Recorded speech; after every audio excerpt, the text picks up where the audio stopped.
ഈ തെരഞ്ഞെടുപ്പിലേക്ക് UDF candidate വന്ന സമയത്ത് അദ്ദേഹത്തിൻ്റെ ഒരു കുറിപ്പുണ്ടായിരുന്നു. ഈ മണ്ഡലത്തിൽ ഇത്ര വികസനം അദ്ദേഹം സംഖ്യയൊക്കെ പറഞ്ഞിട്ടാണ് കാണുന്നത്. ഞാനത് കണ്ടപ്പോൾ എനിക്കൊരു വിരോധാഭാസം തോന്നി. കാരണം എന്താണെന്ന് വെച്ചാൽ ഇവരെല്ലാം പറഞ്ഞ് കേരളത്തിൽ ഒന്നും നടക്കില്ല, കേരളത്തിൻ്റെ ഖജനാവ് VD സതീശൻ പ്രതിപക്ഷ നേതാവ് പറഞ്ഞു പൂച്ച പെറ്റി കിടക്കാതെ പറഞ്ഞത്.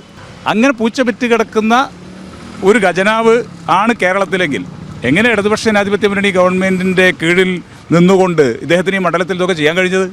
അപ്പോൾ ഏതെങ്കിലും ഒരു വാക്കിൽ അവർ ഉറച്ചിക്കണം.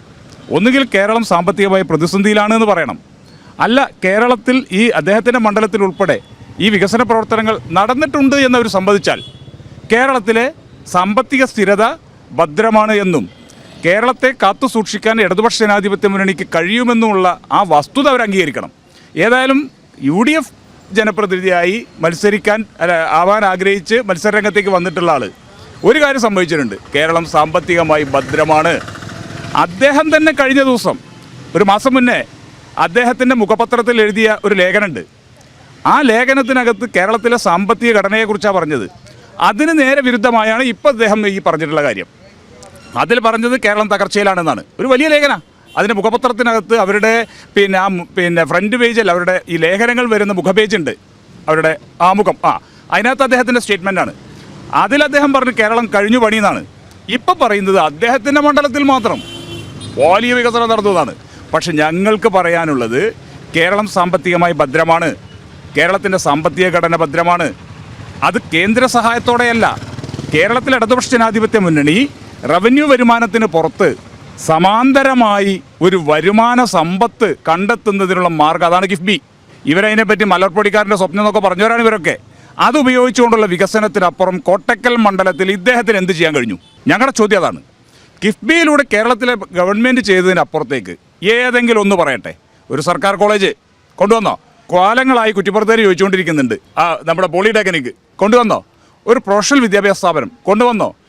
ഈ ദക്ഷിണേന്ത്യയുടെ ആയുർവേദ കേന്ദ്രമാണ് കോട്ടക്കൽ. ആ കോട്ടക്കൽ ആയുർവേദശാലയെ ഉപയോഗപ്പെടുത്തിക്കൊണ്ട് കഴിഞ്ഞോ? ഈ മലബാറിലെ ഏറ്റവും വലിയ പിൽഗ്രിം ടൂറിസത്തിൻ്റെ കേന്ദ്രമാണ് കാടാമ്പുഴ. കഴിഞ്ഞോ? എന്തുകൊണ്ട് വന്നു? അപ്പോൾ ഞങ്ങൾ രാഷ്ട്രീയമായി ജനങ്ങളുടെ ഇടയിൽ കേരളത്തിൽ ഇടതുപക്ഷ ജനാധിപത്യ മുന്നണി ഗവൺമെൻറ്റിൻ്റെ വികസന പ്രവർത്തനം കോട്ടക്കലിലേക്ക് എത്തിക്കാൻ കഴിയാത്ത 10 വർഷം അത് ജനങ്ങളുടെ ഇടയിൽ ഞങ്ങൾ ക്യാമ്പയിൻ ചെയ്യും. അതിനെ തിരിച്ചു പിടിക്കാനും ഇടതുപക്ഷ ജനാധിപത്യ മുന്നണിയുടെ 3ാം ടേമിലേക്ക് കടക്കുന്ന സമയത്ത് കോട്ടക്കലും കൂടെയുണ്ടാകും എന്ന് ഉറപ്പുവരുത്തുന്നതിനും വേണ്ടി തന്നെയാണ് പ്രീതിയെ മത്സരിപ്പിക്കുന്നത്. പ്രീതി ഇപ്പോൾ മിനിയാതൊന്നുമല്ല രംഗത്തേക്ക്. പ്രീതി പ്രവാസി സംഘടനയുടെ നേതാവാണ്, അതിൻ്റെ സ്റ്റേറ്റ് കമ്മിറ്റി മെമ്പറാണ്, അതിൻ്റെ മഹിളാവേദിയുടെ കൺവീനറാണ്. പൊതുരംഗത്ത് കാലങ്ങളായി കമ്മ്യൂണിസ്റ്റ് പാർട്ടിയുടെ പാർട്ടി സംഘടനയ്ക്കകത്ത് നിന്ന് ഉത്തരവാദിത്തങ്ങൾ ഏൽപ്പിക്കപ്പെട്ട് പ്രവർത്തിക്കുന്ന ആളാണ്. തെരഞ്ഞെടുപ്പിൽ നല്ല വിശ്വാസത്തോടെ ശുഭപ്രതീക്ഷയോടെ തന്നെയാണ് ഞങ്ങൾ മുന്നോട്ട് പോകുന്നത്. ഇന്നലെയാണ് 3-4 കാൻഡിഡേറ്റ്സിന് വന്നത്. അതിന് മുൻപ് പ്രീതിയുടെ വന്ന് 3 ദിവസം മുൻപ് വന്നു. അതൊന്നും ഒരു പ്രശ്നമല്ല. ഇവിടെ കോട്ടക്കൽ മണ്ഡലത്തിൽ ഇടതുപക്ഷ ജനാധിപത്യം വേണ്ടി തെരഞ്ഞെടുപ്പിനെ നേരിടാൻ സജ്ജമായിരിക്കുക തന്നെയാണ്. ഞങ്ങൾ ഇനി അങ്ങോട്ട് മുന്നോട്ട് പോകും. ഇന്നത്തെ മണ്ഡലം കൺവെൻഷനോട് കൂടി അത് പ്രകടമാകും ചെയ്യും.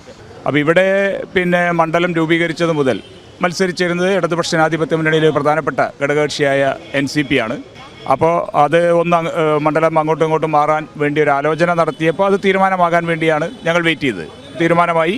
NCP മലപ്പുറത്ത് മത്സരിക്കാൻ തീരുമാനിച്ചു, ഇവിടെ CPIM മത്സരിക്കാൻ തീരുമാനിച്ചു. അങ്ങനെ മത്സരിക്കാൻ തീരുമാനിച്ചപ്പോൾ ജില്ലയിൽ 16 മണ്ഡലങ്ങളിൽ 2 മണ്ഡലം സ്ത്രീകൾ മത്സരിക്കണമെന്ന് തീരുമാനിച്ചതിൽ ഒന്നാണ് കോട്ടക്കൽ. ആ തീരുമാനം വെയിറ്റ് ചെയ്താണ് സ്ഥാനാർത്ഥിയെ പ്രഖ്യാപിക്കാൻ വേണ്ടി വൈകിയത്, അല്ലാതെ വേറെ വിഷയങ്ങളല്ല. സ്ഥാനാർത്ഥിയെ പ്രഖ്യാപിച്ചു. 2 ദിവസം മുൻപാണ് പ്രഖ്യാപിച്ചത്. ഞങ്ങളുടെ മുന്നൊരുക്ക പ്രവർത്തനങ്ങൾ നേരത്തെ സംഘടനാപരമായ ഒരുക്കങ്ങൾ ഞങ്ങൾ നേരത്തെ നടത്തി വെച്ചിട്ടുണ്ട്. 241 ബൂത്ത് കമ്മിറ്റികൾ, പഞ്ചായത്ത് കമ്മിറ്റികൾ, പാർട്ടി മണ്ഡലം കമ്മിറ്റി, ഇടതുപക്ഷ ജനാധിപത്യ മണ്ഡലം കമ്മിറ്റി. ആ മണ്ഡലം കമ്മിറ്റികളുടെ മണ്ഡലം കമ്മിറ്റിയുടെയും ഞാൻ ഈ പറഞ്ഞ പഞ്ചായത്ത് കമ്മിറ്റികളുടെയും 2 മുനിസിപ്പൽ കമ്മിറ്റി, ബൂത്ത് കമ്മിറ്റികൾ, ഇതിൻ്റെ നേതൃത്വത്തിലുള്ള പ്രവർത്തനങ്ങൾ നേരത്തെ തന്നെ ഞങ്ങൾ തുടങ്ങി വെച്ചിരുന്നു. സ്ഥാനാർത്ഥിയെ പ്രഖ്യാപിച്ചപ്പോൾ ഞങ്ങൾ ആ പ്രവർത്തനം സ്ഥാനാർത്ഥി കൂടിയായി, ചിഹ്നം മനസ്സിലായി, വേഗത്തിൽ ഞങ്ങൾ മുന്നോട്ട് കൊണ്ടുപോവാണ്.